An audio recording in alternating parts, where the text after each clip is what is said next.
wake up right before the musical interlude, right? I always want to thank Barbara. That was fabulous. And, that's Bridge to the Moon. I'm here to repair it, and I'm here to continue building on it. Absolutely. So, my name is Kathy Cott. I'm running for a House District 6 seat, which House of Representatives here in Georgia. District 6 is located mostly Murray County. So most of the people in this room are not going to be able to vote for me. There's a little piece of Whitfield County and a little piece of Gordon County. But we haven't seen anybody run in my section of the world on the Democratic ticket for the House of Representatives or Senate here in Georgia in over 20 years. So that's amazing. And I will repeat what was said earlier about the county parties. There really is a core. It's small, but there is a core of people who show up even in the off years. And really we should know that there are no off years anymore, right? But those people are so invaluable. They are the 1% that do 100% of the work. And I hope you'll consider joining them on the regular, even in the off year, so that we can be even stronger at the next election and those to come. So my message tonight is a message of hope, a call to action, and a vision for the future. And I have a little cheat thing here that's not working, so give me a second. Let me do that. Okay, so my journey started when I was in my 20s. I had 2 small children I was trying to raise on a waitress salary. Back then, that was under $2 an hour. I know that's hard to believe, but it's absolutely true. Child care costs and rental costs were backbreaking, just like they are for people today. And during that time, I became aware of a senator who was fighting for a jobs program. It was called JTPA, and he was fighting for it during the Ronald Reagan era. That jobs program was championed by Ted Kennedy. He was the first Democrat I knew for sure by name, and it's because the program that he helped push through is the one that got me into nursing school, and a few years later I graduated, and I've been working as a nurse since then. It changed the direction of my family. And what I saw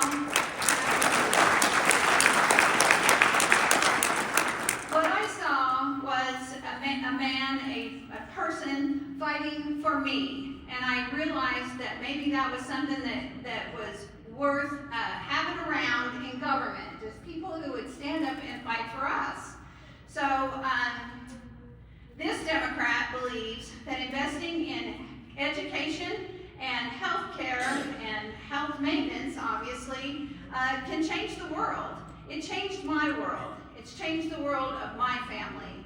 So that's the power of good governance, and that is the impact that we can have when we invest in our communities. So one of the things I hear when I'm out on the campaign trail, my trail started off this year at the 4th of July celebrations, shaking hands, and I made little fans out of my postcards. Me and my mom glued them on there, the hometown method. And I would shake hands and talk to these people, and people would whisper to me, I can't believe I see a Democrat out here shaking hands. I see a Democrat here, you're so brave. And my thing back to them is, I shouldn't have to be brave. This is what a democracy looks like. We got to get out here, and it should be absolutely normal for us to be in every space and talking about our values. I think that part of the reason we can be mischaracterized is because we're hiding in the corners and in the closets sometimes. So I talk to people. I hate to call it a slogan because it really is my promise, but it's community over party. So I've lived in Whitfield County for 30 years. It's always been a primarily Republican area. I've been a registered nurse, like I mentioned, for 35 years.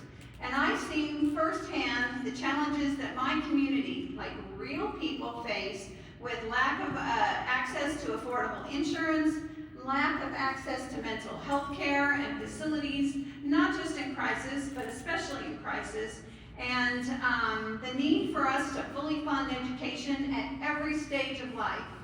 These things change lives. So for at least 20 years, my district and lots of other districts up here, as you've heard tonight or today, have been written off by people as too red. And so I want you to imagine right now what a win that is for the other team, right? That's right. It's not just wrong. It's hurting our communities, it's hurting our party, and it's hurting our state. And it has left North Georgia lacking strong infrastructure to run good campaigns and support good candidates. So the next question I get, pretty regular, honestly, and usually with a little snicker, people want to ask me, can you actually win? And here's what I have to say. Let's look at what winning would look like in our community. When I'm out there talking to people who never voted because they really didn't think it was worth it, there's never anybody on the ballot for me to vote for. They literally say this. When I get that person to come out and vote, that's a win. Yeah. When I talk to someone who thinks that they're just the one little blue dot in a red state or a red area, and they don't realize that there is a party here. There are some actions going on. We meet for dinner once a month. We talk about the issues that are going on in our community. When I get them interested in coming out and not feeling alone, that's a big win. When I talk to Republicans in my area, and I heard last night people calling them common sense Republicans. I like that, I do. Because what we have on the other side now are not even real Republicans, to be quite honest.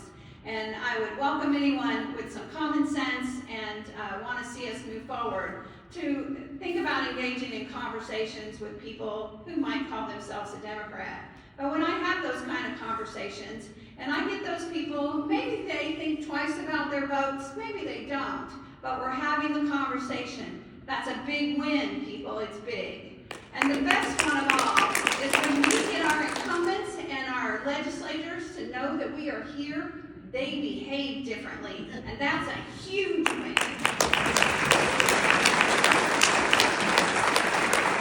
We are building relationships. We're laying groundwork for the change that will ripple out for years to come. And that's why it's crucial that we contest every race in Georgia, and that we encourage good people to run for office. When we bring people out to vote, they vote up and down the ballot. And like I said before, we challenge those incumbents who've never had to even defend their positions. So many people, my opponent specifically, I think in Murray County, they just decide whose son gets it next.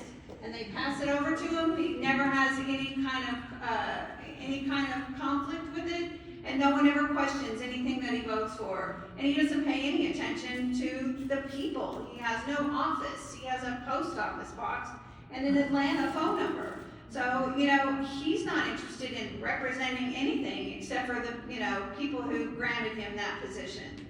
So the last thing to say about that topic is that if we don't bring a team, we're just gonna forfeit the game, right? That's kind of the position we're finding ourselves in here, not just in Georgia, but maybe in the United States in a lot of areas.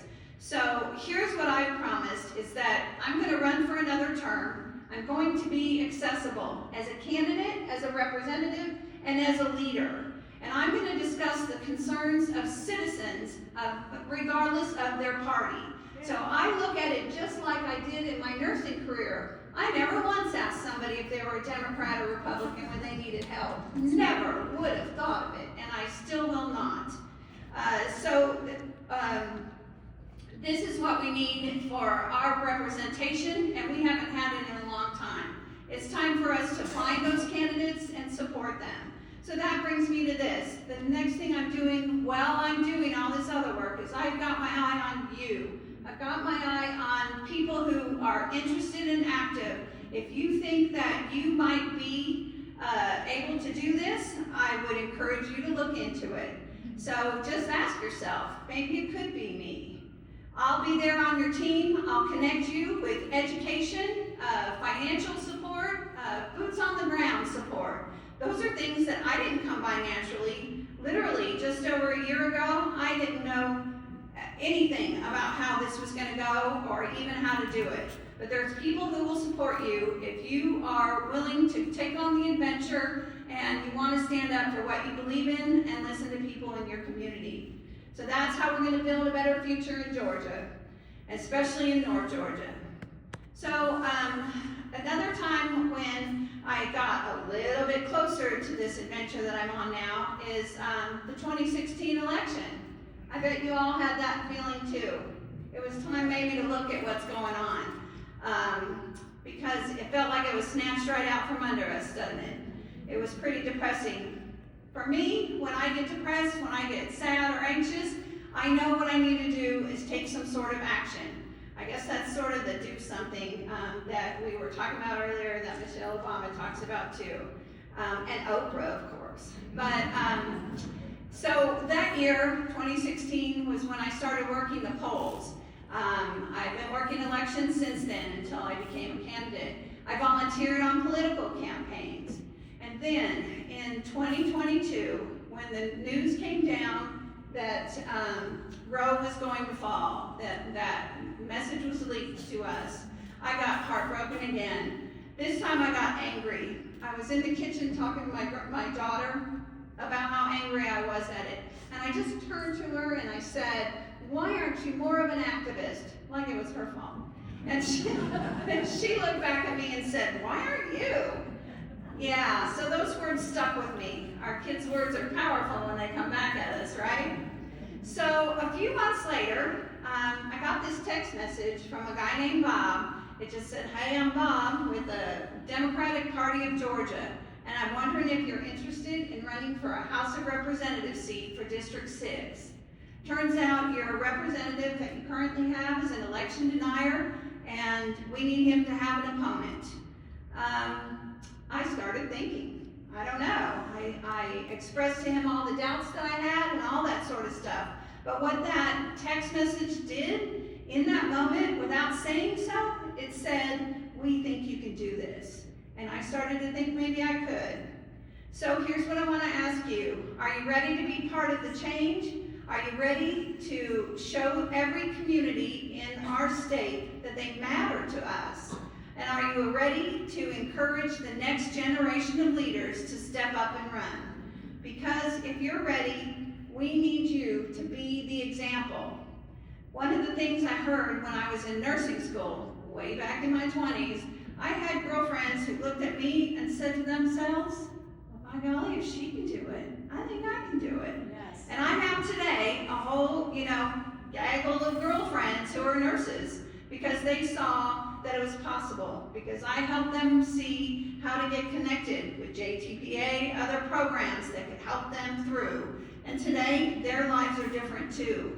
This is how we are going to make change. It's really the only way we're going to make change. We've got to step up and be the example so that people, younger people, cuter people can come up behind us and do this thing, right? So the last thing I'm going to say is there's no such thing as a permanently red district. There's just districts where we have not invested enough time, energy, and yes, resources. Together, we can change that. We're at a crucial moment in history. The rights and progress that our ancestors fought so hard for are slipping away.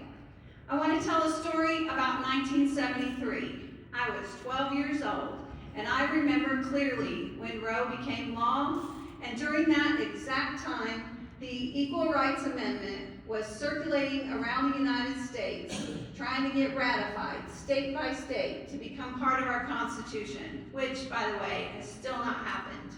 But I remember the empowerment that just those movements and people coming out of the shadows, women coming out of the shadows, advocating for their own rights and for the rights of their family and their rights to participate in society equally.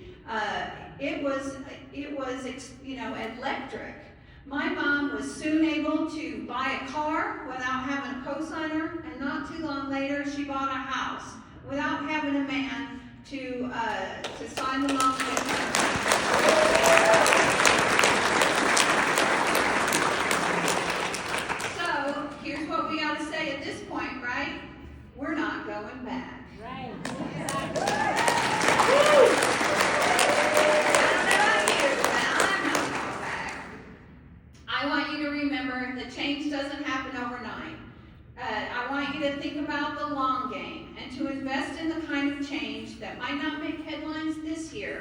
but can change the landscape of our communities for generations to come.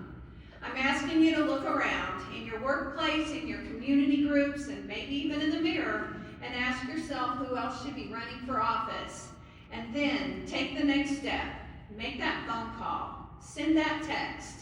You know, 1 year ago, a little over a year ago, that text that came from me changed the trajectory of my life again. And I'm, again, not going back, people. Not going back. Yeah. So if you know anybody in Whitfield, Murray, or Gordon County, please pick up the phone and tell them you just saw a really cool candidate and they need to look for me on the ballot. Yes. Kathy Kopp for State House